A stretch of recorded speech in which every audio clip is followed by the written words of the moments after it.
Oh, Oh, yeah. Nice. Hiya, YouTube roarers, watchers. Getting quite popular this raw lark. oh, pedos! Here we are. What? Who's a pedo?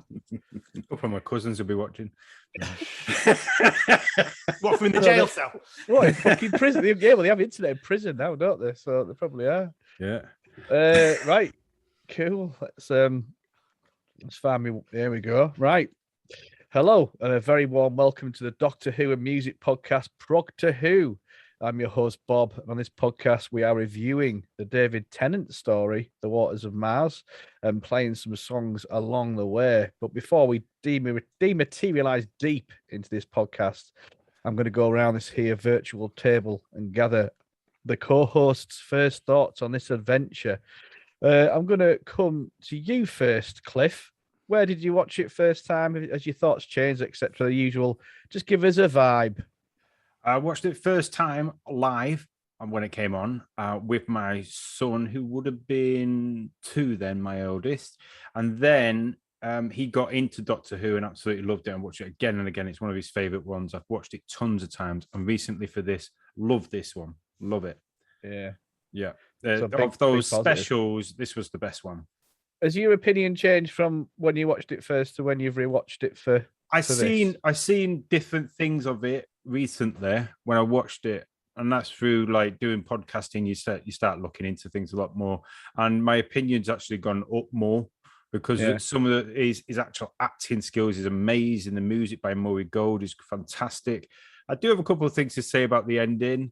But a lot of the other things I would be forced to try and find something I didn't dislike throughout it. I really enjoyed it. It's one of the best. Lovely. Positive. I love it, Sheps. Thank you. John.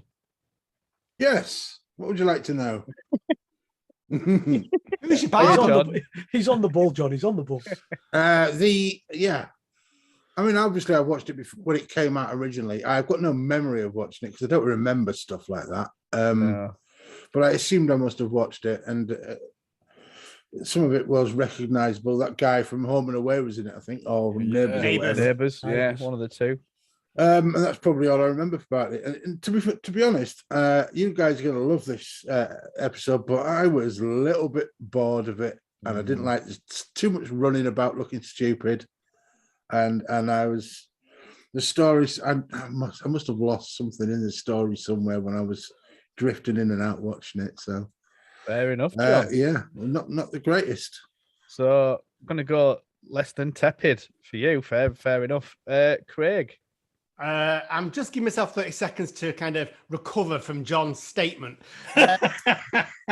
I'm very much in Cliff's camp on this. I adore this episode. It is, to me, this is pretty much up with new series perfection.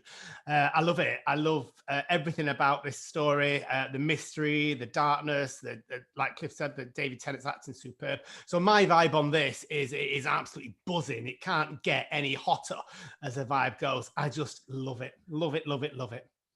Cool. Very positive, Craig. Wow, 2 positives and a slightly tepid. Suki, what do you think? Now, my opinion on this episode, it was fantastic all the way up to a certain point. Why have you got a sweep? He just jumped as soon as you started talking. Sweep just jumped up off the desk, started squeaking the microphone, interrupting you. He's interrupting me. Why have you got sweep? It's a good question, actually, Suki. Why have you had a sweep? Why have you got a sweep? Is that a collector's edition? Is he talking to you? Is he talking to you, Bob? Yeah. Have you got a problem? Do we need to call somebody? I got it off one of Cliff's cousins that are in prison. Sorry, Suki. I'm terribly sorry about Sweep's behaviour. This is the second episode on the trot that you've done this to me. I think you find it's the 7th. Carry on, Suki. Apologies for the behaviour of that hand puppet that I was not controlling. Okay, I'll forgive Sweep. I ain't going to forgive you, though, Bob. Okay, this episode, when I initially watched it, it's 12 years ago since this was shown last, right? And I loved... Peter Rabbit just came up and fighted. I'm sorry, Suki. That's terrible. I'm sorry. 12 years ago, you were saying. And in that 12 years, he has not got any better. You like the story, Suky? All right, let's start again. Okay, I'll watch.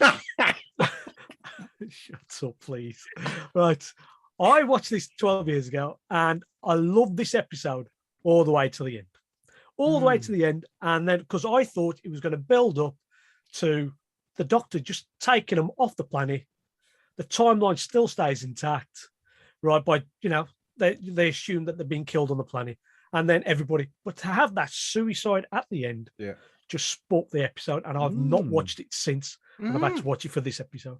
It's not a great episode for the ending. Fantastic episode for all the horror elements in it, but that ending just spoilt it all. Yeah. So your opinion stayed the same pretty much then from when you watched it originally? I've seen it now today and yesterday, and it's just. Yeah, I agree a lot there with Suky there. Should have been better. It's interesting. I get the criticism of the ending, but I love the ending. But in context of the overall story and where the element they were trying to portray, but I get it. It's a bit shocking. I just think it didn't make sense. The end. Yeah, it didn't. It didn't. The Doctor is such a clever bloke.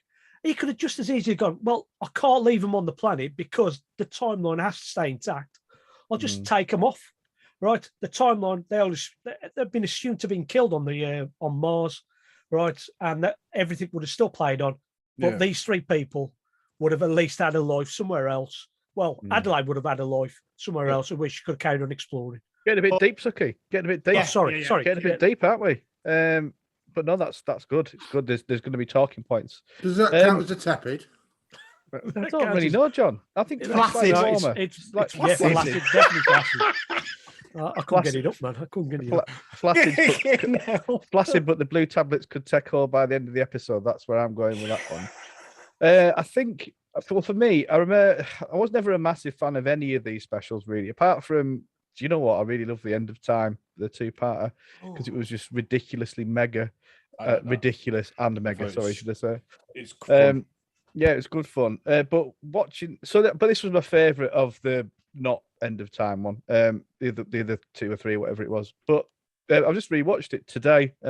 Fucking hell, I got loads from this, so much more, and it was all to do with the ending. And trying to put it into some context, particularly after the Time Lord Victoria stuff we are about to review. A lot of the dark times of Time Lord, the sort of immortals, and I've got a lot from that as part of this Time Lord Victorious, and I think that's the first time it made sense to me. So fucking hell, for me, absolutely blew me away, and it was because of the ending. So this is going to be an interesting episode of Progtor Who. But before we delve in deep, we're going to have our first song now. The three songs we're going to play tonight are tributes to some absolute legends in the music industry who have unfortunately passed away since last time we spoke to you. So the first one is the Rolling Stones, obviously Charlie Watts, the drummer, passing away very recently. Amazing drummer, an amazing band, the Rolling Stones. And this is probably my favourite Stones track. It's hard to put a favourite, but I think it's this one. So this is a tribute. Charlie Watts, Rolling Stones with Give Me Shelter. Cool. Hi, Suky.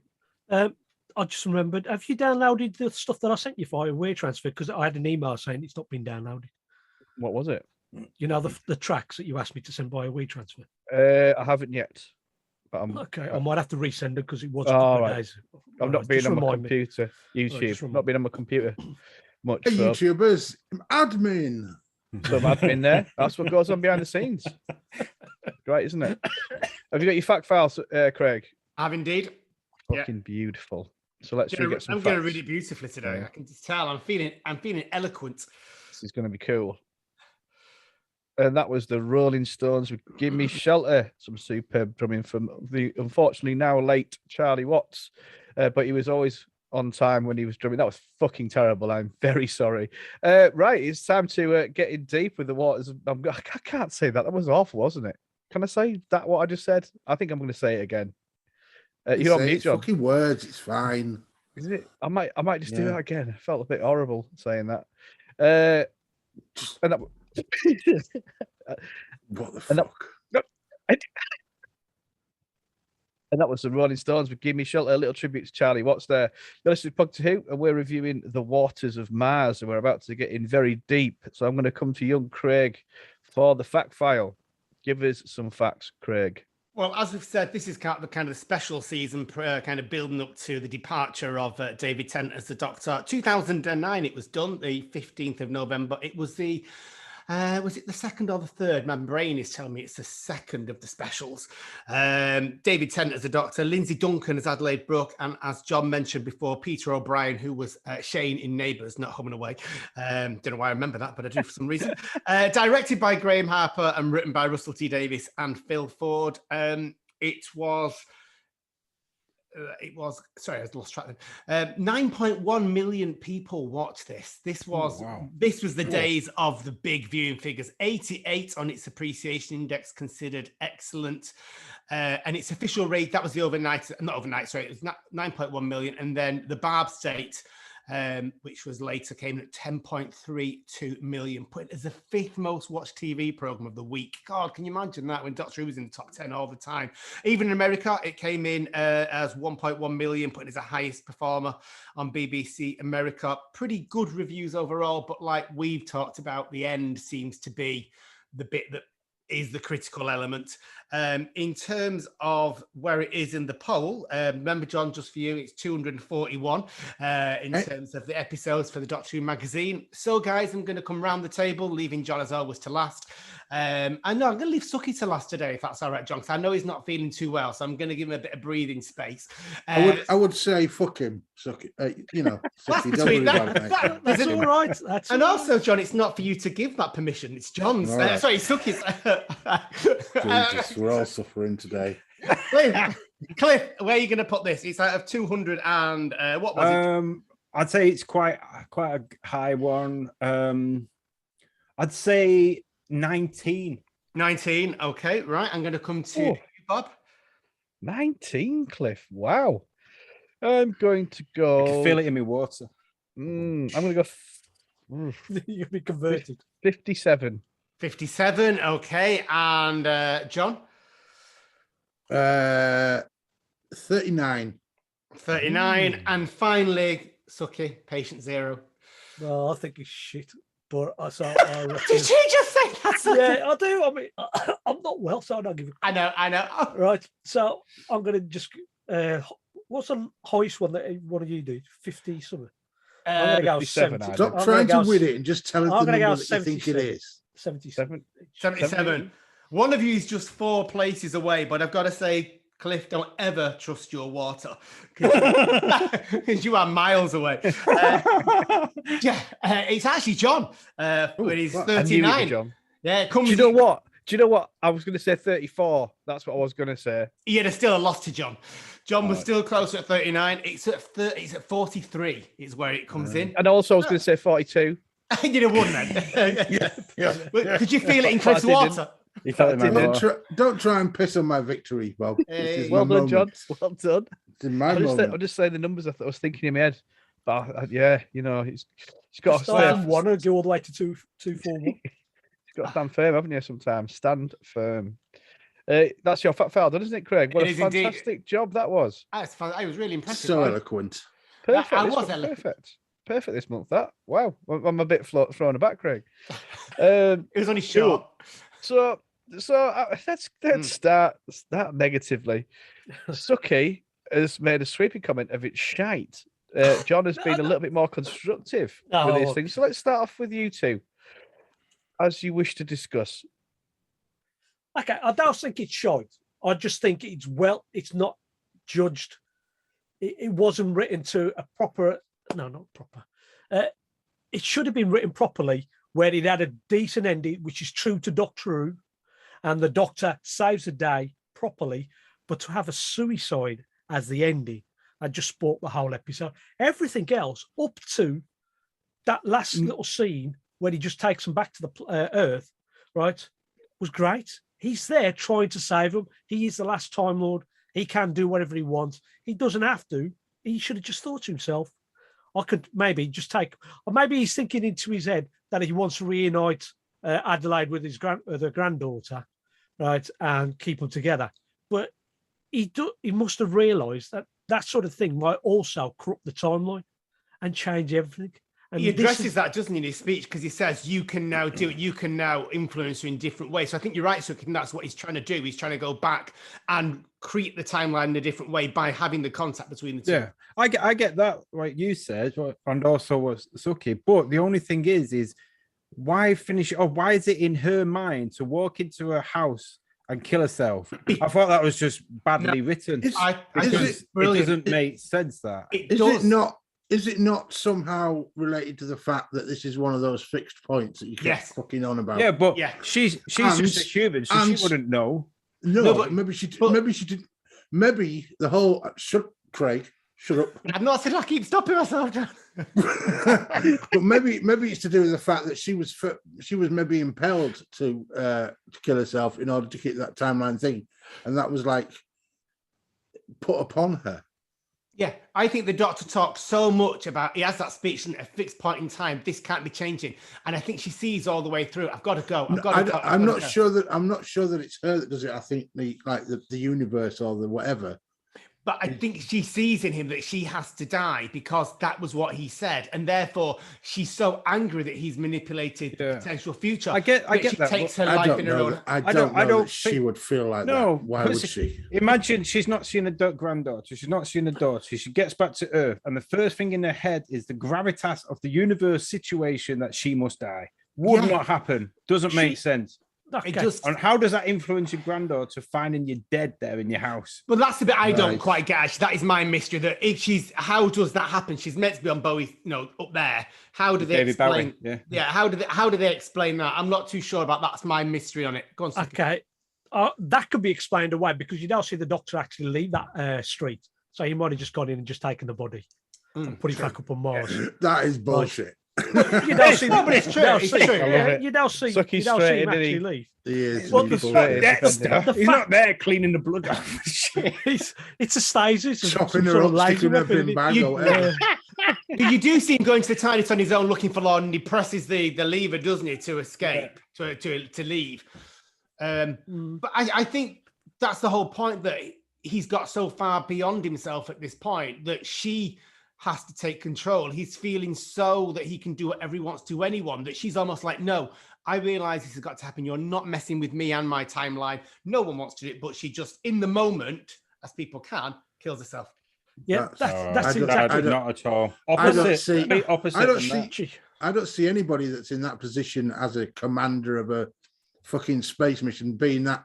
I'm going to kill myself. But they do. It's called a fatalistic suicide. It's what people do when they see no other option out and they know death is. She has loads of options. How is she convinced that there is no options? Just because this guy tells her. Well, she doesn't know.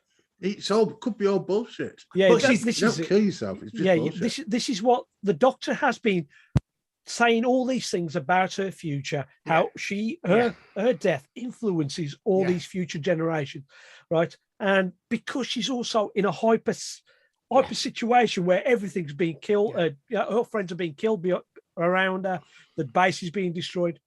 She's just got to the point where she thinks this shouldn't have been the way, right? And she realizes that this might be the only way to get out of this situation and keep everything going is to kill herself.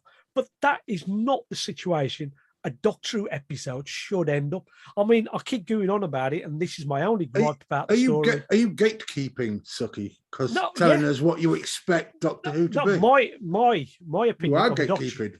Okay, I am. My opinion on this Doctor Who episode should be that it should not have ended on a suicide. It is such a downbeat of an ending. But it is. You're allowed to have downbeat endings. Surely you can have some pathos in TV. It's not all bloody joy and. Yeah. See, we have it with Adric's death, don't we? We have it with when. That was a joyous moment, Craig. One of the most joyous moments all of Doctor Who. They all celebrated, apparently. But I think you're right. I think they can't. I mean, you look at Doctor Who, and there'd be nothing as shocking as a companion's death. There still hasn't in the new series. But to have the companion of the episode choose to kill herself is really strong stuff. And I agree that whether it's in Doctor Who is different, but as an adult storyline, where I'm looking at this one, which is perhaps a bit naughty, it was really compelling and really and unexpected. I think that's what it was. I just didn't think it fit well with the storyline, or as in realistic view, she's come back to Earth. She can see her family again. You know what I mean? She lost her mum and dad. Why wouldn't she think, oh, all right, I'll try and influence her in a different way so she still continues to do that? Why do you think I need to go and kill myself? Because there's a difference. It's how it's. Plus, like John was saying, she's only just met this guy 24 hours ago. And whatever he's telling her doesn't mean it's true. Yeah, I get that. We've also had a companion of a Christmas episode or Halloween episode, whatever you'd like to call it, kill herself in the past. Right, even though it was a bit of an accident last time. I mean, Astrid saved the Doctor. She rammed whatever that what was it, Max or somebody, and then ended up killing. Yeah. So we had a death, but that was a lot better, in my opinion, than a suicide. It's like John said, this is more pathos, isn't it? It's the helplessness of this situation in comparison to the strength. I do think that this episode suffers from being a little bit disjointed all around it. It doesn't feel like it's a whole thing. Does feel like there are bits added and bits missing, and I get the idea that the ending is confusing because it is confusing. There's no logic in what she's doing, just as there is no logic in what the Doctor's doing in that point as well. I mean, there's stuff like, why is there a nuclear device on this Mars base? Yeah, it's bad writing. That is. Maybe that nuclear device is something that helps power the station, but it also is the last fail-safe. You can't use it as a blowing up thing if it's a power the station. But this is 50 years into the future from us. They might be able to use it for two different purposes. Yeah, I'm not taking that apologist gatekeeping bullshit of yours. No. So my 2 penneth on this, and it's great that it's caused such debate. So when I was watching it, I remember just thinking, what a fucking knobhead David Tennant was at the end of this. And that's my lasting memory of this episode. The Doctor. Just thought, God, the Doctor has an ego. Fuck him. Fuck him. It just really grated on me, the arrogance, the ego, but it always has done when the Doctor turns that way, like when John Pertwee did it, or when Colin Baker did it, or, it's hard to pull off, and he went to the extreme. But now watch it in the context of the Time Lord Victorious thing. Looking at these creatures from the Dark Times, the Immortals, so the Cthulhu, the vampires, Sutek, all these other things they were there at the beginning, pretty much as kind of the Doctor is. And now the Doctor's on his own. Why does he have to live by these rules when these immortal beings, these powerful beings don't? And this is the whole Time Lord Victorious thing. And I think this is the seed of where it begins. That he is going, fuck off. I will fucking save this one. I am the last of my race, and I am going to be kind and whatever. Yeah. And obviously, at this point, David Tennant's dying. He knows he's dying, so he's completely. It's like if someone gets told they've got fucking a terminal illness. Yeah. They're either going to go one or two ways. They're going to do things in a kind manner or whatever, or they're just going to go off the fucking rails. Fatalism. Yeah. Exactly, and that's what he's done. John, sorry. You're on mute. I've got a question. Is right? So that line about the Time Lord Victorious, that was literally the first Time Lord Victorious mentioned quote or anything in Doctor Who. Only time, isn't it? Before is it? Do you think a hook, like you just drop it in on the prospect that you might use it later on? Is it a nothing? Oh, yeah, possibly absolutely. Was. And I think it was because this is obviously towards the end of the RTD era. And it was just chucked in, maybe for someone else to pick up. And obviously, wasn't the TV show that picked up ever again. It was this whole Time Lord Victorious stuff that they're putting out there. It's Laura screaming in the woods at Dale Cooper. Yes, exactly. Yeah, it is, and that's kind of quite brilliant about taking all this what they've taken just from this. But that's the way I saw it this time. In regard to the suicide thing at the end, I kind of side with Craig's theory that she's been through so much stress. There's a lot to take on board. She's lost crew. She's been this, and I know I'm not. I maybe sound like I'm gatekeeping a bit, John. I admit. No, that's not gatekeeping. But I don't think that's exact. I don't think that's her motivations. But that's in my head. Oh yeah, fine. But I don't think it was written in such a way that was clear to anybody. So no. You can sort of justify it in any way you want, but the writing does that act that she does not match what she's experienced or the character that she's been playing.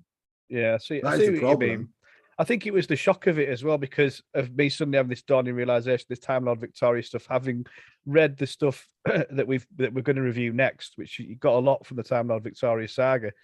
They elevated it for me in that way, and then the suicide bit at the end, I kind of forgot about it to a degree, and then to have that at the end of a Doctor Who episode was unusual, and I like it when Doctor Who does the unusual, and it is uncomfortable.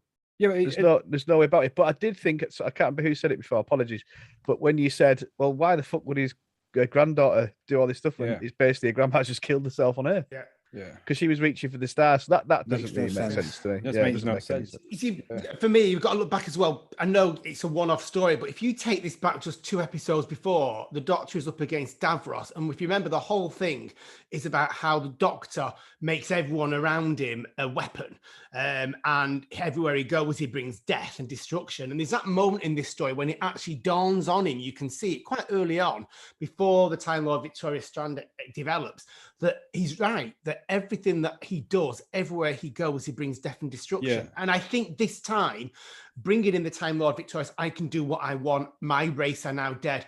And for the first time, it's like, I'm not going to bring death and destruction. I'm going to save these people. I can do whatever I want. This is a new beginning. And that's where the darkness comes out. And then you get the free will coming back of her saying, well, you can't do what I want. And I agree. You know, I said, I think the stress of everything, the stress of losing a work colleagues, the destruction of the base, and also that kind of the talk he had about a granddaughter. I think it all just leads her to do that in a rash moment. But it is explosive. It is. I love the shock of it. It's completely. I mean, the problem is that somebody in her position, in her command, doesn't do rash moments. No, because she's cold and clear-headed. Exactly, and that's what makes it even. Well, at the beginning, you see that's what makes it even worse and more unbelievable. But you see at the very beginning, the episode opens with her talking to her family, and you see the softness to her only for that one moment, and you see how much they mean. But at that point as well, so why kill yourself? Why would you kill yourself when because you've got a daughter and granddaughter? Because it doesn't make sense. No, I think it's irrational, and she's played a perfect rational captain all the way through, strict as well, very strict rational captain all the way through. So she knows the book by the book, and obviously being a woman, she wants to push herself. She had her parents lost her very young. She saw the Dalek situation there as well, and then for that irrational moment, I think she would have thought a hell of a lot further. She would have thought, you know what I mean? You don't want someone finding the dead. A rational person being up at that point, and then be get in the car and fuck off then. So you never see them again. If that's one. I can just calm down, think about the situation, and go and see your family. Or instead, because we don't see it, she's just taking a flash photo of somebody inside the house. This is what I was going to say, actually, John. It's like, if it was she got a Polaroid. If it was a hand, you know, a Polaroid selfie. But if it was a handgun, you'd get that fucking big loud bang, and it'd be like, oh my God. Whereas this, you were like, she's just taking a picture of herself. What? Oh, laser gun, Snapchatting. Yeah, well, I didn't get that. the first time. I was like, what? Shut light on or something. And then obviously it transpires that she did kill herself. But because it's not like a standard big gunshot. You're like, when it's like straight away, it takes a little while. I mean, those little snaps of like after she's done it and the timeline has been more or less put back onto its same track. Yeah. Is that not like, and it's difficult to, I mean, I'm just confused about the whole bloody thing, to be honest. I don't understand how they'd explain her body not being on Mars. Yeah, that's what I don't get. I don't get it. I don't understand how she can be there. It says in the information. And nobody says anything. It sort of says in the information, it's like unknown circumstances of a death at a home. When she returned home, it just says unknown circumstances. So they interviewed that. How does she get home? Because they destroyed the shuttle and all the rest of it. It makes no sense. That bit fucking know. I have heard of. Come on, Suky, you come up with some cracking explanations for things. I told you what I said. I said what I said. She could have just turned around and said, "Doctor Who saved me." He's popped up millions of times. I've got a couple of things I want to talk about in addition to that. The death and destruction stuff that you were talking about, Craig. Yes. Maybe the only other people that do death and destruction and everything they do is the Katura. So maybe there's a link for that one somewhere as well. Yeah. And I was just wondering, that Dalek that she met and saw through the skylight, is that an important Dalek? Was that the strategist? Was that somebody else? Yeah, it could be. Yeah. Because it obviously had an insight into the future, didn't it? He was obviously that's why he left. That's why he left her. He knew you couldn't mess with the timeline. That Dalek was just a normal drone. It looked like Looked like a normal drone. Yeah, could have been the strategist. Could have been a strategist in a different case. Years before, we don't know, do we? That's another good thing about this Town Lord Victoria stuff. It leaves stuff open for you to sort of think about and guess and put your own theories in as well. Which obviously we didn't know at the time, but it was quite cool. It was left. This isn't just a Dalek, it was left open. I like that. I love the way that was an unexpected glimmer, but it linked. I looked at the continuity back to the Stolen Earth, and I also liked. Yeah. And it was very very quickly done, but it also reinforced again that this was a fixed point in time that no one should be interfering with, which links into Time Lord Victorious of him getting completely above himself and thinking, I can do whatever I want now, which shows the madness going in his head. I remember thinking at the time, fuck off, Dalek, because I think I was quite sick of Daleks, and they had to just cram a fucking Dalek in just for cramming one in this episode. I remember thinking at the time, but I liked it this time. I'm just thinking, right, and I'm thinking in terms of the Katura here. They go down to places and they look at them and say, you will amount to this in the future. Yeah. Do they use those fixed points in times as references? The only way they could possibly look forward in time with any accuracy is if they're aware of the fixed points. Yeah. And that's why it's quite brilliant. So that's timey-wimey, isn't it? But that's why it's quite brilliant as well, because of the obviously this isn't said in the story, but the Katura stuff that we've looked at recently, it has all that, doesn't it? Fixed points in time, putting lifespans on things, and it's really good how they've managed to use this 40 little bit of television to sort of make it bigger than it ever was or was meant to be. I love that. It's cool. Right, anyway, so time for our second song. And I have picked again as tribute to Dusty Hill, bass player out of ZZ Top, who died not so long ago. So it's a ZZ Top song. It's fucking brilliant. It's called Nasty Dogs and Funky Kings. It's an early ZZ Top song. Like I say, in tribute to Dusty Hill, who was one of my heroes of bass. I got quite a little bit from his bass playing. Did crazy chords and his fat, massive percussive sound. So yeah, ZZ Top with Nasty Dogs and Funky Kings. Done. Cool. Suki, what are you drinking now? Look like piss. It looks like the size of your head. That glass is massive. You do sound ill, You look like you're struggling to me, Suki. You okay? Yeah, I am a bit. Yeah. It's just I had bottles of water. I had massive bottles of water for the last few days, and I've gone through 7 bottles in the last 4 days. Right, so Mrs. says just have some warm water in one of my juicer cups. And she's chuck some orange in there. Has the whole family got it, Suki, or is it just you in the family? The wife just went for her test this morning, right, because she was sniffling. So we'll find out tomorrow if she's got it. But the kids are better. I'm still heavy breathing slightly. I'm okay compared to what I was. You sound lost phone lines. Whoa. Yeah. So have you had COVID? Yeah, I've got COVID. Oh, you have got COVID. Oh, fuck. I'm logging off. It'll get down the bandwidth. I only know because Mark put it in the group chat. YouTubers are logging off. What podcast is this down? I was anti-vaxxers, whatever they're called. I got, was it Monday? I think it was Sunday. Right, and some jowlids had gone up, what's going on? And I was that flipping annoyed because I'd got the COVID. I went up, as of 2 hours ago, I've got the COVID, so I'm okay. Really. The COVID. And I just forgot all about it. Then I put it in there. I was just annoyed. And then Mark knows about it. Cochran. Did you know about Mark Cochran's? No. Is we allowed to do this as you just go on YouTube? No, I'll tell you afterwards. All right, cool. Is he all right? I hope so. Good. Well, obviously, let's not talk about that. But I wish you all the best, Mark, no matter what. Cool. But anyway, yeah, you sound rough. Thanks. But it's also quite sexy. Yeah, it's a sexy voice, that. Yeah. Thanks. And you look amazing, Suki. You do. You look really. You look polished. Yeah. You do. I mean, like buff. You're looking buff. You look like you shrunk a little bit. Maybe it's the coffee.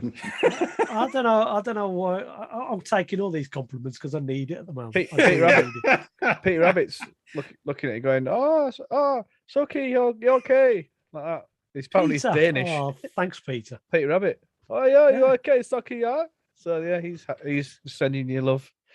Cool. Right. Well, let's get into this. So, And that was ZZ Top with Nasty Dogs and Funky Kings. That was in tribute to Dusty Hill, the bass player. You're listening to Progtor Who, and we're reviewing The Waters of Mars. And yeah, it's definitely caused some debate. Suki, let's get over to you. Okay, because I want to also talk about the positives of the episode, because I know I've gone off the negative because of the last 10 minutes, 5-10 minutes of the story.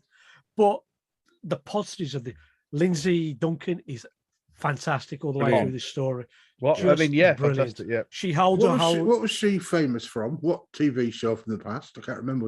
What was it? Rookie or no?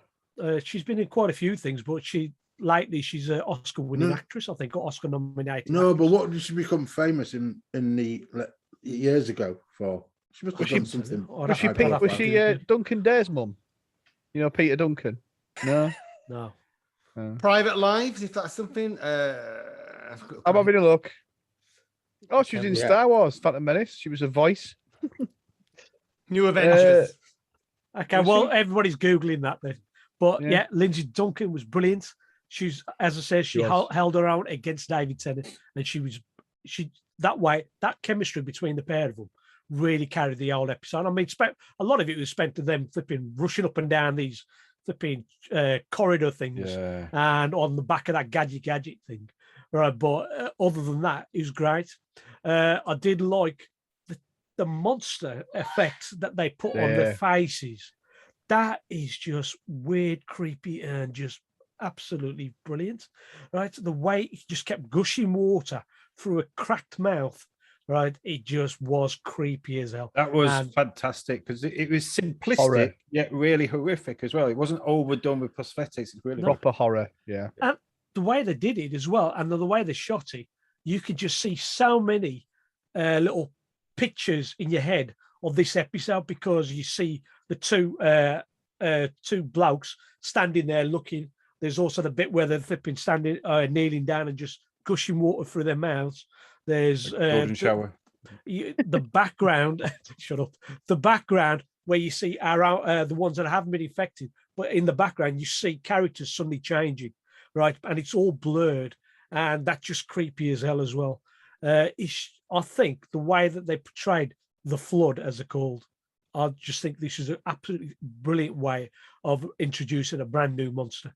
It was scary, and I love the fact it's water, and water is just fucking relentless as well, and it looked proper horror.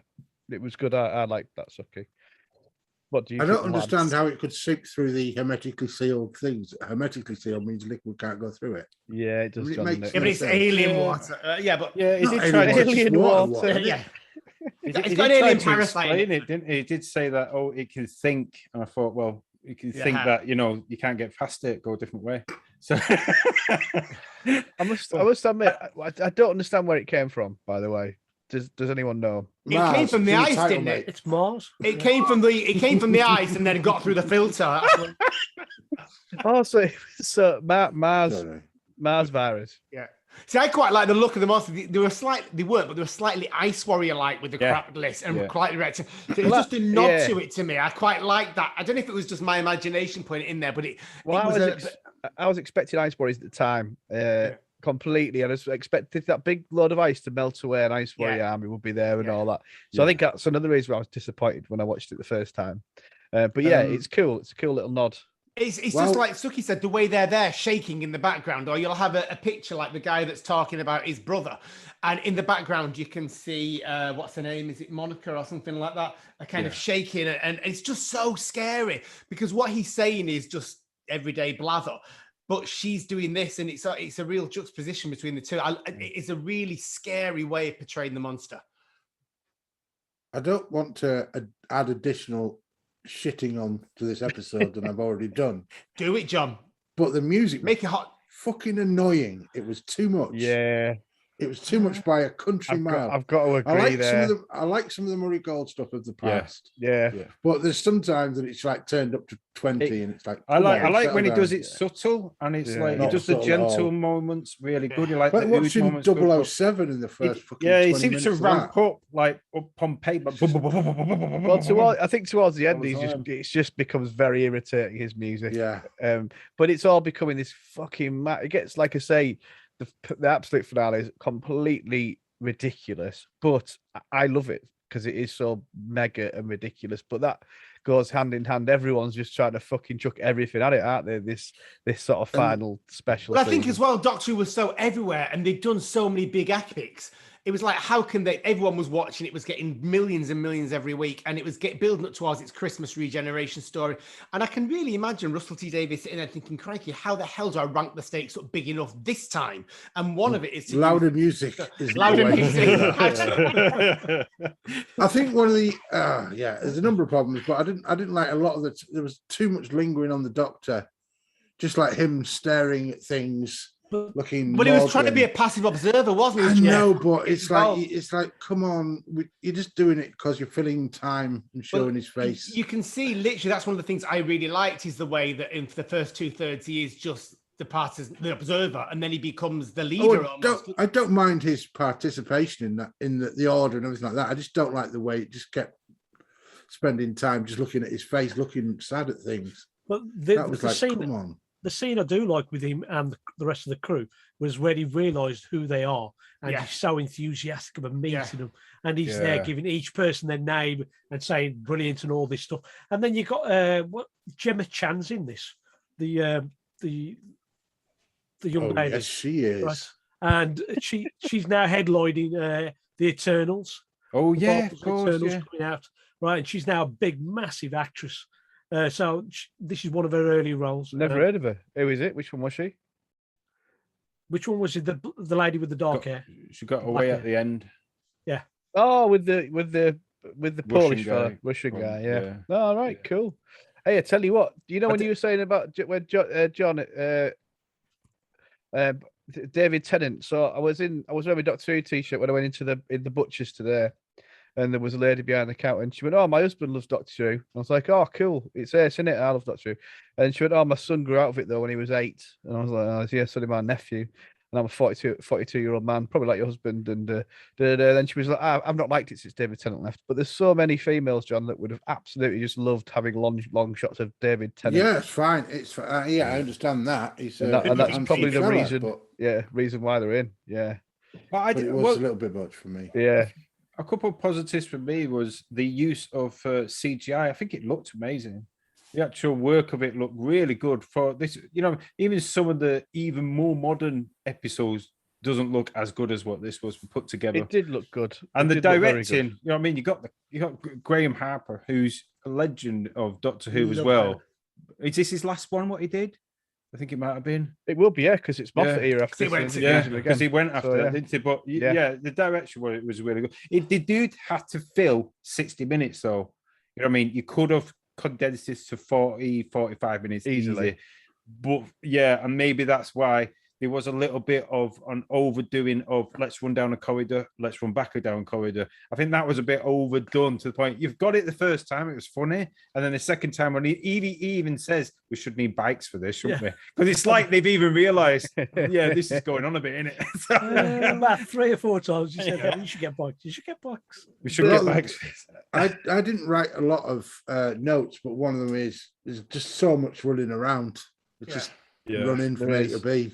And talking at running rounds, the gadget, the robot. Was I liked that. I like that. It was cool, wasn't it? I thought they were little toy. That bit where they're on the gadget and he's standing nobody at the front, like fucking no. I know. It was bad. You kind of got to go with it and just embrace it for being horribly over the top. I think it was a bit of humour for the kids, and that's what it was. That's not humour. That's just. That wasn't. Well, I agree. That was done. That wasn't done in any way in a humorous way. It was done in a serious. Look, he's looking noble and. But it's a bit cheesy, isn't it? It's kind of cheesy. It makes me smile. There was in a bad way. There was 2 things that I don't tend to pick up on stuff like this.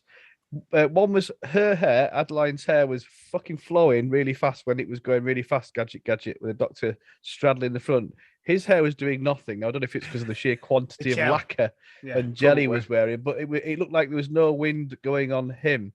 And the second was the guy who was operating Gadget starts shaking like a lunatic before Gadget's even taken off. Orgasm. Before he's even taken off, he's like shaking like a lunatic. which I picked up on that, which I don't usually pick up on stuff like that. Yeah. But it was completely ridiculous. At the start, when the Doctor's in his spacesuit wondering about Mars, and he does Gadget come up to him? Is that what happened? Yeah. Yes. How does he hear him? How did he hear the fucking robot through his fucking spacesuit on Mars? But that's exactly the sort of thing that doesn't help my suspension of disbelief for the whole episode. It's a bad foundation. Just on that scene, though, I do quite like it because it starts off, obviously, with them all having a bit of banter, and it's kind of like whatever his name is has gone outside and wasted that pallet with a no trespassing sign. And they're all like, and the next thing is the Doctor is caught and accused of trespassing, which I thought was quite fun and, again, playful in a dark story. There's little light bits of humour. There's a couple of bits which fall flat for me, and one of them is like just obvious. And when I saw it today, my son even picked up on it. It was like, how did she get out of that? It's the bit where the girl's blasting the water up into the rocket and he's getting covered in water and he's like, oh my God, I'm going to have to flaming blow the rocket up.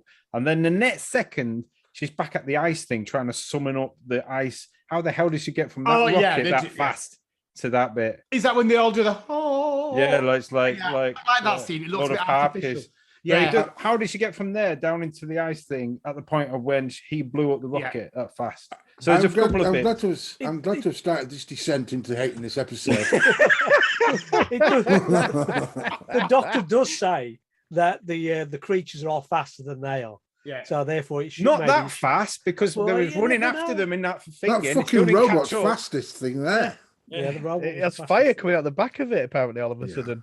So fire rockets. What about the scene when the Ood comes back? How do we feel about that? Because it's that kind of haunting music comes back, doesn't it? I like the music. I didn't think you needed the Ood there. It doesn't unless that was just in his head.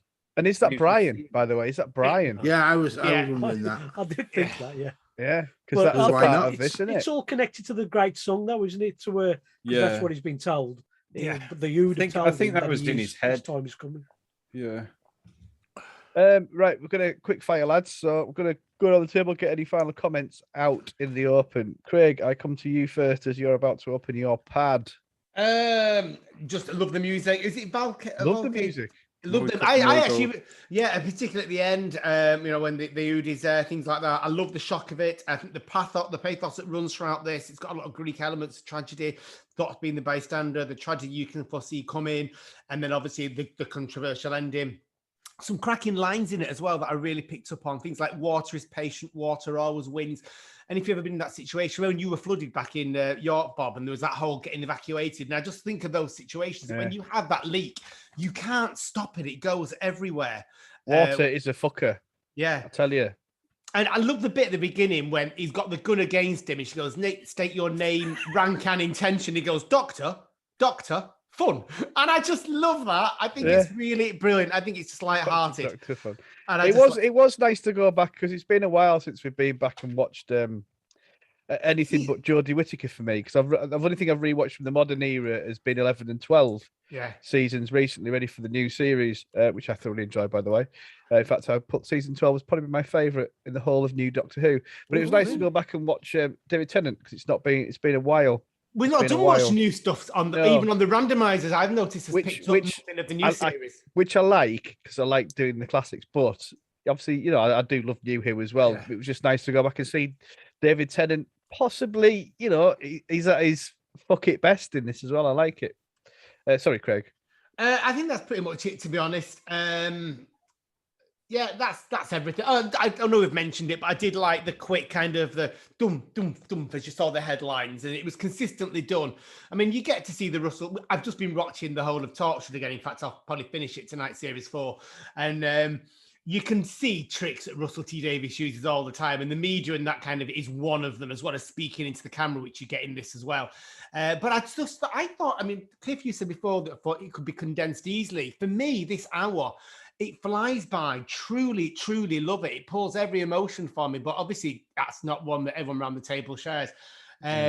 So that's what I think everything I would otherwise have said has been said already. Cheers, Bob. Thanks, Craig. Craig, thank you very much. Suky, have you got any more mini notes? You won't have many notes because there was no footnotes, and this was this. So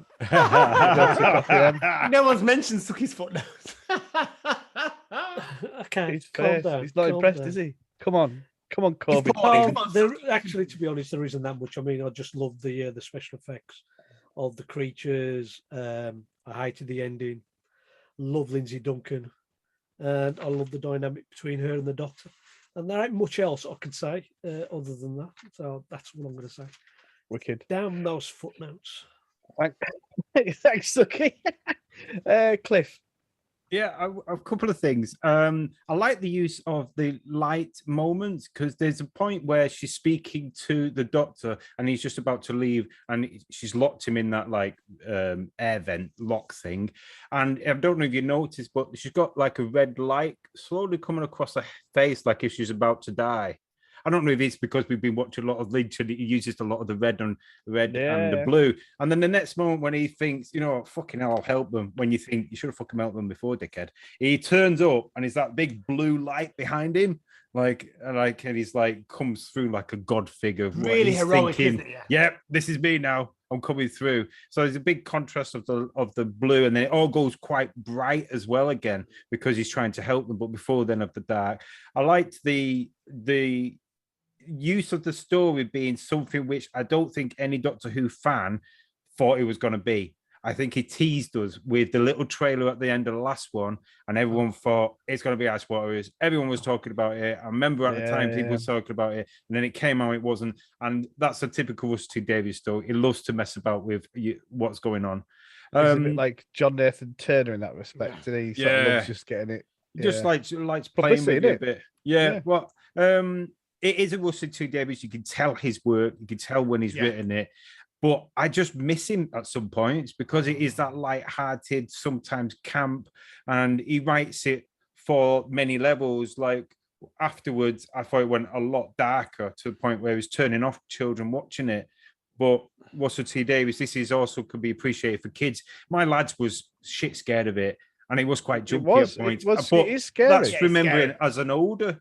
And if you remember as well, one thing I wanted to say as well is the different types of nationalities they had on board. And if you remember one what we watched recently is very much reflecting of the 60s, where the Doctor Who was always quite ahead in using different nationalities, Star Trek using different nationalities, just to show that it's not always going to be Americans or English who are going to be the brain boxes, but you need to take it. So those are the things I taught. Can I just come on that last point as well there? One of the things I love about this, and Russell T Davies always does in every episode he does, he's always a gay character in one way or another. And I love the fact that Yuri's talking about his brother. Yuri's brother and his husband, and it's as simple as effective as that. And I actually like the smoothness and the everyday normality of that, rather than the big point of it. Which it does made in at times. I like there was a couple of bits. Sorry, just a couple of bits from me. Just thinking about while we're on this subject is everyone rants and raves, particularly about Jodie Whittaker era of Doctor Who being woke, being ramming things down your throat like climate change and all that kind of stuff. Well, it's always been Doctor Who, as we've discussed before, absolutely. Always from the 60s right through to now. But this has that in the there was a bit where they mentioned Branson, you know, about obviously Branson was one of the ones going to space. And he had that Branson project, whatever it was. Yeah. But there was also touching about the oil, you know, and just climate change and bits like that when they were going through. And because it's only 50 years in the future, it sort of adds a bit more immediacy to what the perils of the earth, if that makes sense. Yeah. But there was a bit of that in there, but it wasn't in your face, just like what you're saying there about my brother's got, you know, and his husband, and it's really subtle writing. I like that. Suki, sorry, you had your hand up. No, it's just something that Cliff said about his son. I tried to get my daughter to watch this, and she remembers it from years ago, and she goes, "No, I don't want to watch. It's too scary." Even now, wow. Even now, and she's in her 20s. Yeah, it's pretty scary. Sorry, Cliff. Scary. Have you got many more notes left, my friend? No, that'll be it. Really, we covered everything. I just wanted to say as well, just one last thing. What I did right is the cast are phenomenal. Oh, yeah. Like in the future, there is a lot of Doctor Who where you can just see they just chuck someone in and they're not very good actors. Even to some of the stuff with Jodie Whittaker, some of the additional ones are just like, my God, that's terrible. Like the Frankenstein Mary Shelley one, there's some of the dodgy actors on there. But on this, each one of them was tremendous. But they used to do that a lot, particularly the RTD era. There was always a pretty much strong cast, but there had to be. They couldn't afford any fuck ups because it had to work, and it did work obviously very well. John, any final comments, my friend? Let's skip John. Yeah, no, that's fine. I've only got. I'll do a positive comment first. The Bowie bass one. I love the name of the. Yes, cool. I thought that was fantastic. A little point. Yeah. Who's Bowie? Then we get. Oh fucking hell! I do know. Seriously. Who is it? Oh, is that the end of that interjection? that was classic. That was classic. Yeah, I love it. Apologies, John. That's all right. Oh, brilliant. My second point is not so positive. It's how come those carrots didn't have any soil on them when she took them out of the soil? She wasn't taking them out of the soil. It was just there by the side. They were stupid. So, I mean, that's not the biggest problem. There was a good quite at the end when he's doing all his Time Lord Victorious bullshit, and she says hubris and arrogance. This is wrong, Doctor. I think that's probably tying in with the Time Lord Victorious stuff as well. The whole what he's doing and that feeling of hubris that he has, and it'll come to bite him. Yeah, definitely got a lot from it. Time Lord Victorious. And I did write pacing is weird. I didn't like it. I thought the pacing was either too rushed or just apparently stopping to look at David Tennant's face. Yeah, I hoped it was Brian the Ood as well. It was just the episode lost me halfway through. No, about 10 minutes in. In fact, it lost me when it came out and like you could hear the robot. That was it. I'm just it's one of the least satisfying Doctor Who's I've watched recently. Fair enough. And you've watched a lot, Cliff. Just a quick one, and I've noticed this in a hell of a lot of even sci-fi films as well. Right, the TARDIS lands usually miles away from where the actual thing is, and I know it was part of the overlining plot that he had to get the robot to go and open the TARDIS. Why don't he just park it closer? Just a thing. You know what I mean? He knew that something was there. You needed that amazing moment of his jumping around saying "wow" and all that sort of stuff. Yeah, just park it out. Bit of peril. But the TARDIS looks so beautiful. In the red, it looks. I think it's a beautiful shot. You know, you see. I love seeing the TARDIS in the niche, but it's like in Revelation. Is it Revelation of the Daleks when it parks miles away in the woodlands as well with Dr. Colin Baker and Perry? And finally, for me, the red and blue. I mean, this is a New Who thing. It's just too shiny. I like the old. Theory, wasn't it? It had to be shiny. It's all ever since New Who started. It's just been a little bit too shiny. Yeah. And the red and the overuse of red and blues. It was like I admire the fact that they're doing that, but it just I can't explain that if it helps. I remember reading an interview. It won't help. It won't help. Explain though, Craig. I remember reading an interview with Russell T Davies, and he insisted that everything was bright and shiny because the argument was this was going out against Ant and Dec's takeaway, whatever it was, on a Saturday night, and it needed to be cheerful and uplifting, which is why when Moffat comes in, it goes blue and grey. Shit reason to pick it. Well, that's what he did. The argument goes out the window because this was shown on a Sunday. But I suppose the logic is out of these were the specials rather than the series. Suky, that's so fucking knows. He knows his shit. It's even with COVID. Go back to bed, Suky. It's time to find. I want to go back to bed right now. It's time to find out how many straws we're clutching at out of 10. Let's find out how many straws we are clutching out of 10 for this episode. Right. I'm going to come to you first, Craig. How many straws are you going to clutch out of 10 on this one? I don't need to clutch anything on this. I've got a massive big hand. You're going to give it none? I don't need to because my hand is so full of joy for this episode. Nothing you have said has even remotely changed my opinion. What about straws? How many straws? Well, all right then. So I'm clutching on the straws. As it says on here, 10 out of 10, Doctor Who perfection. Wow. 10 straws out of 10. Wow. Awesome. Cliff, how many straws are you going to clutch out of 10 for this one? I would do 8 out of 10. That's quite high. Relatively high. I don't think it's perfect. Just simply the end bit later down. There's a few niggles here and there.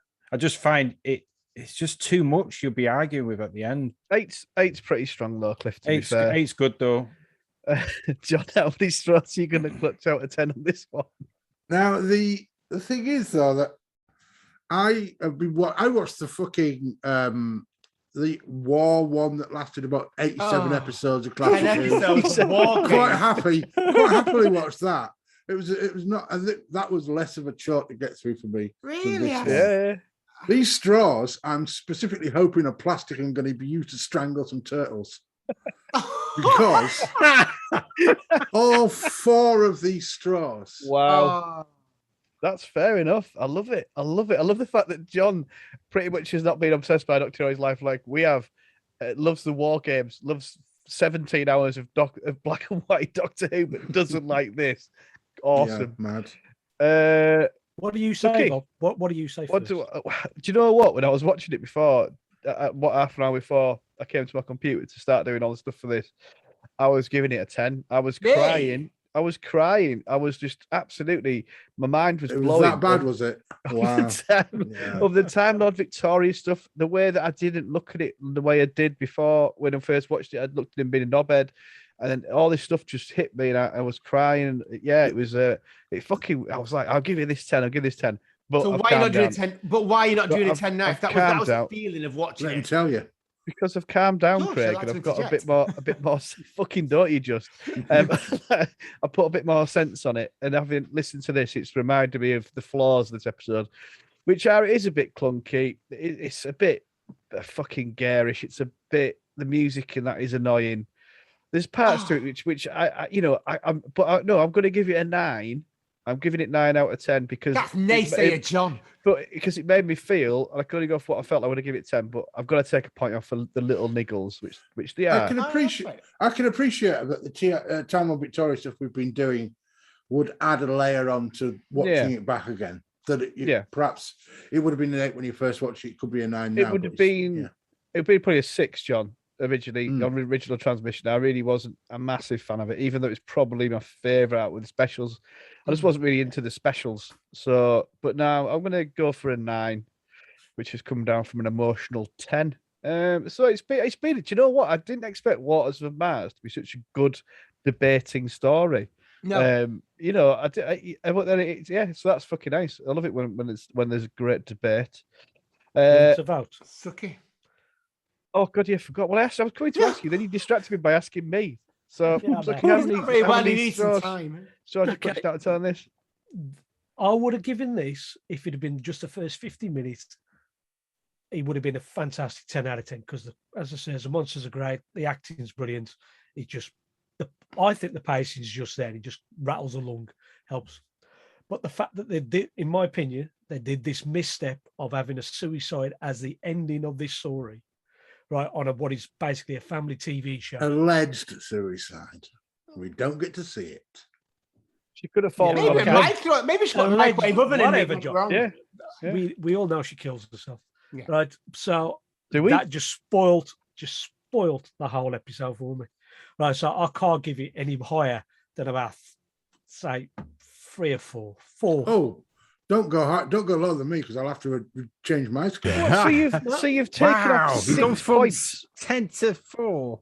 Is this a situation? Is this a situation, Suky, where the way you're feeling now in terms of like you're ill at the moment, is that affecting your score? Do you think a little bit? If it had been affecting my score, I would have watched this episode at least once, maybe twice in the last 12 years. Yeah, I've not seen it since 2009. But you can't because I hated that ending.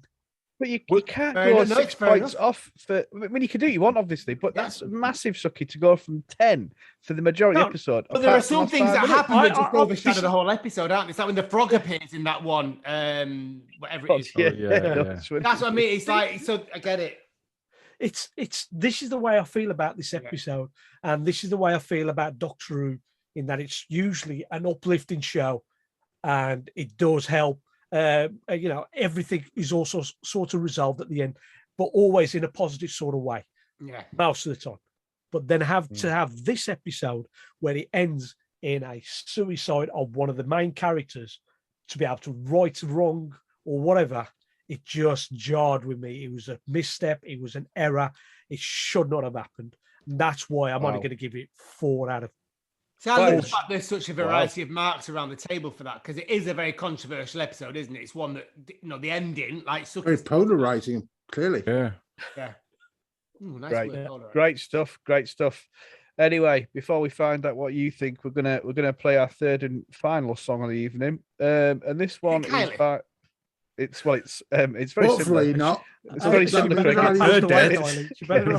It's very similar. It's Slipknot. Very close. Well, she gets slippy. It's a song called "Before I Forget." Now, I quite like some of Slipknot. I'm not a huge fan, but my drummer, sorry, our drummer. Can't say my drummer. That's horrible. Our drummer Joe. I was because the drummer Joey Jordison from Slipknot has passed away recently, and our drummer is a big fan of him, and he was quite sad about it. And speaking to other drummers, this guy was very influential, and I was like, well, what song would you pick? So Joe's picked this song for me, and I've listened to it today. It's fucking awesome, massive riffs. So yeah, this is Slipknot in tribute to Joey Jordison. Before I Forget. Lovely. Right, then we'll listeners' feedback on your phones, everybody. My phone. Something in my water. You what? What madness is It's on a this? chunter. It's on a chunter. Suki, would you have been happier if at the end the doctor goes, fuck, I think I fucked up there, gets the gun himself and shoots her? Don't know, fucking hell. But the thing, all the other thing as well, Time Lord Victorious, this only seems to be there for about a minute. Yeah, it is. 10 minutes yeah. or whatever in the whole episode before Yeah. he realised he's gone too far. Yeah. Right. So, And I really hate the way as well. I know you said you loved it, Bob, the next episode, because I thought this finished on such a dark note. And the next episode starts in bloody with this Hawaii shirt on and all the rest of it going off partying. It just seems so out of place. but it is a bit morbid because it's him having a forced party. Oh yeah, but you know what I mean? but It's quite somber that because there's something quite upsetting about seeing someone who is very Struggling. struggling, Yeah. really struggling, trying to still put a face on and deny it. I would have liked a few more episodes of them exploring. I would delving into this Yeah. darkness, and Yeah. especially from the Time Lord Victorious, maybe him just going on doing stupid, mad stuff, or really going into his mind and see what he was Yeah. thinking of. I'd have thought that would be interesting. That's why I thought. But I do enjoy the last two. I thought they're terrific, and I always have a tear at the end when I see the Ood. People are pretty down on them, I think, aren't they, Craig? Or people, I'm not a lover on of Twitter. I'd love to watch him again.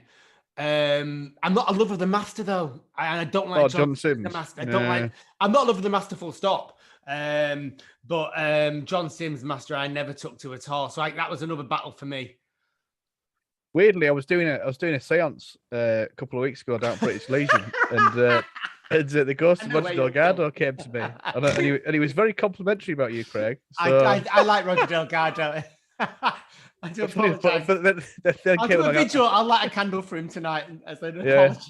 Yeah, well, you better do. But anyway, funny enough, after Jimmy Savile popped up, we soon got rid of him. But then Anthony Henley came out. Well, I hope he didn't pop up anything he shouldn't have done. Oh, it was Neil Cliff's cousin. John, you're a silent. In a special section. It was a great line I had, but I was muted, so fuck it. That's what Jimmy Savile said. Right, cool. Okay, let's get back into this. So, and that was Slipknot with Before I Forget, in tribute to their drummer who was sadly passed away at a very young age, Joey Jordison. So you're listening to Progtor Who. We've just been reviewed The Waters of Mars, the David Tennant episode, and now it's time to find out what you guys think. Let's find out what you think in listeners' feedback. I'm going to come to you first. Suki, do you want to read out the first one, please? Oh, he's dying. That's me. Come on. That's me. I'll do the first one. All right, because John. it's so small long. ones, please, man. Sorry, Bob. That's Right. what I say. Mark Atkinson Hi, Mark. says, hi, Mark. Hi, guys. Although I do think Waters of Mars is a good episode, I'm not quite the huge fan of it most people seem to be. I remember back when it first aired thinking that the monsters may turn out to be ice warriors. I said that. Because of how their chin Don't looks and the fact that it interject. was set on Mars. Fucking hell. Right. But Mark didn't say fucking hell. I just did. It was an editorial comment. But that didn't happen, obviously. It's quite a dark story and nicely directed. The cast are good too, and the sets and visuals are impressive. I'm not really sure the ending worked that well, though. All the build up to the Time Lord Victorious led us to believe this was going to be a massive theme in the next final Tennant adventure. But instead of that, the truly dreadful The End of Time, where the whole plot thing seemed to have been forgotten until now, of course. So all in all, I'd say The Waters of Mars is a strong 8 out of 10 from you, Mark. So thank you. And he says, happy 7th birthday, Progtor Who. Happy birthday. Yeah, bless. Birthday. Sucky. Oh no! I'm not going to ask fucking Cliff. I want to get. Oh, I've got fucking hell. tomorrow. What a bastard. I'll do it. Go on. Cheers, Craig. Craig. Dan Craig. Headley, purely subjectively, The Waters of Mars represents the pinnacle of the new series of Doctor Who thus far, which, considering it's over 10 years old now, is quite a sombering realization. All the mechanisms that make up the best of the programme's working parts are so well fueled by Ford and Davies' script. It's somewhere between soft and hard sci-fi, has dollops of palpable body horror, unseen since Hinchcliffe's with real and affecting and complex human interest drama. It's also tremendous fun with punch the air moments and a cute robot. Yes, The Waters of Mars has something for everyone, and this story would so work at the cinema. I'm not one for hating on The End of Time. It has a different role to play in the grand scheme, but this is the real culmination of all the exemplary work David Tennant had done in the role over his 3 seasons. An excellent story, an excellent way to mark the 7th birthday of Progtor Who. Many hyper returns Progtors from me and the whole team at Type 40 and Type 40 Live. Cheers, Dan, and thank you for the congratulations. Thank you. Yeah, thanks very much, Dan. Sucky. Okay, I can do this one. Fucking, will you read something? Jesus Christ. Sorry, Bob. David Ewing, and he's put one of the better specials in a self-indulgent run. I think the horror and pacing is superb. The creatures are really good. The Time Lord Victoria stuff is a controversial bit, and that ending. I think that's for Man After My Own Heart. Yeah, thanks, David. Please, Cliff. Dave. Thank you. This is Phil Vernon at Phil Vernon. Some great horror moments for the first part, but the denouement is spoiled by the Doctor acting like a total knob later in the episode. I read that perfect. Yeah, you did. That was fucking brilliant. You're I not was like, supposed to say the T at the end of denouement. Okay, now. I'm not going to criticise Cliff. Shit, you now. I'll get it done one day. Amazing. Well done, Cliff. And we've got one. knob. Knob. And Craig would know. He's done a lot of K-knobs in his life. Right. So, all of Space and Time podcast, the lovely lads over there, and lasses. They have lasses on their show. The women, like Unbelievable. proper ones. Who would have thought of putting women on a science fiction podcast? Do you think women liked it? We've got So Sucky, you we get don't need it. a woman. Yeah. We've got Sucky. He doesn't recognise women by name or face. Just seen as one generic blade. Don't say that. Don't say that. Anyway, Stay. the lovely They listen to folk this podcast. yeah, they're going to be like, yeah, he fucking does. All of Time and Space podcast, lovely people over there. It's the best of the specials. Seriously creepy monsters and a very impressive cast to make for a really memorable story. John. Steve Tudor says possibly 10's best episode. Thank you, Steve. Lovely. Craig. Tour is out at Paul Morris 7777. It's the BBC trying to join up dots that aren't there. Lovely. Comes Okay. back a bit later on, Craig. Oh, does he? Sorry. yeah. It says humans seeing patterns where there are none. Yeah. Oh, I like that. That's Good line, good. isn't it? Yeah. That's good, that. Sucky. We've got the 51st Doctor. It's a good episode with some genuine scary moments here and there. I love the Doctor's blue suit. I don't like the ending though. 8.5 out of 10. Cheers. Smashing. And Cliff, will you finishes off? Yeah, again, Lee Rogers at Lee Rogers 5. Fantastic story that should have been the setup for a truly redemptive regeneration. RTD chickened out and gave us Dross instead. There we go. Fucking hell, Cliff, you've been schooling that Been now. practicing a rhythm before it came on. All of them. Fucking brilliant. Absolutely brilliant. That's a true professional there, lads. True pro. Smashing. Anyway, it's time to vote for this month's Benny. Oh. Ooh, you fucking couldn't say any more, can they? Ooh. I was in my head thinking I forgot about that. Don't you take the piss out of my campness. I'm proud of it. I'm allowed to. You are, your friend. It comes from a fond place, Craig. Don't worry. Amazing. Ooh, right. Benny time. Okay. Benny, who do we think has been the best host this month? We're going to vote. Ooh, Craig, I'm going to come see you first. Piss off a lot of it. Hey, Think you're about homophobic, Bob. Come on. Absolutely, I'm really outraged by this. I'm going to. Oh, fucking hell. I'm going Like, right to points of view. I don't know what do people do nowadays. I don't even know. It's Just all come right. Write to to me you, at Bob. Camp Castle, and I'll deal with your complaints. Right, I'm gonna vote for Suki because I think it's fair to say Suki's battled through this and he's given some really great insights. He's not very well at the moment, and here he is soldiering on. So absolutely, all love to Suki, and you get my vote. Thank you. More importantly, you sounded sexy, Craig, as well.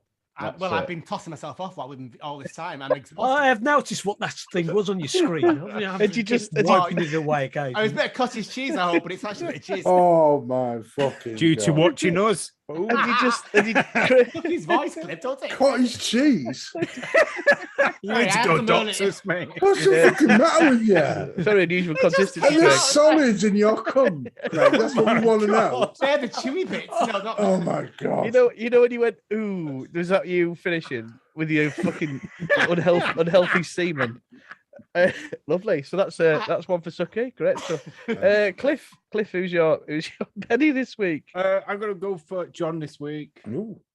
because Nice. he didn't like it, and he said straight away he didn't like it, and there was no persuading him. He didn't like it. If anything, he persuaded us that we didn't like it. not me. Yeah, actually, yeah, he did. To be fair, John. I think I was going to come on to give it 9, but I gave it less after thinking about it It's more. fine. I had a solid fucking 10. Yeah. So John rubbed off on me then. John rubbed off. Nice. Just in your Nice. stuff, Ken, Bob. No, it's nowhere near centimeters, maybe, Craig. Suki, who's your Benny love? I'm going to vote for you, Bob, for trying to cheer me up right at the beginning with the sweet puppy and That one, Peter it? Rabbit. Yeah. It was to put you off. Yeah, but it just brought a it was smile to to my build you up and face. cheer you up, Suki. It's exactly what it was. Oh, Yeah. bless you. Cheers, Thank Bob. you. John, who's your Benny? What's the scores so far? Suki's got one. You've got one. I've got one. I'm going to go for Suki. Not Oh, because yeah. he suffered through all this. Yeah. I suffer but through all because- this usually all the while. Yes, but yeah, you've still come on and given it your best, and you also marked the same as me. So it means we're a mind alike. Yeah. And he's been drinking I'm piss with it. all the way through as well. Yes, he has. It's on urine, yeah. Craig's been drinking his fucking medically weird That's- cum, and That's probably Suki's been something drinking some Trump. piss. it's probably something Trump recommended as a COVID cure. That's why he's He doing was, John, yeah. I think he said I'm on the wrong injecting website, Suki you know. into your eye. it. Cheers. Right, brilliant. Well done, Suki. Uh, We don't win anything, but you've won the Benny for this month. Well done. Randomizer. Oh shit, it's me. Oh, it's you on this one, isn't it, Cliff? Yeah, I was looking at John. Sorry, John. Yeah, I know. I immediately thought shit. I forgot about And the I run. realised it's Oh, not just- mine, not just- mine. You know, at the end of like the year or something, do you do like a total up of who got the No. bennies? Oh no, it's Oh, we just could for do fun, that for the isn't it? But I mean, bennies. we could do Yeah, that. Why thought don't that'd we be- I thought vote that'd off be the nice. person with the least bennies? They can be. I'll be fucking me. I've never win one. Get them all. What are they? Last year, Oh, it out. Bob asked me to find out what the scores were for all the episodes last year. Oh, you And I had to bastard. flipping go around for every I single remember episode that. just to get to the You last. said you Well, win. do your own shit, mate. No, because I would have done John, but I know Suki loves doing stuff like that. So I'm not No, I gonna- doesn't. don't. No, I don't. I dare you Doesn't. to say that. He doesn't, but he does actually do it, which is why you're asking. Yeah. No, he loves it, John. He might whinge him on and say he doesn't, but I know he just fucking loves it, really. Ducky, do you want to come round and do my ironing?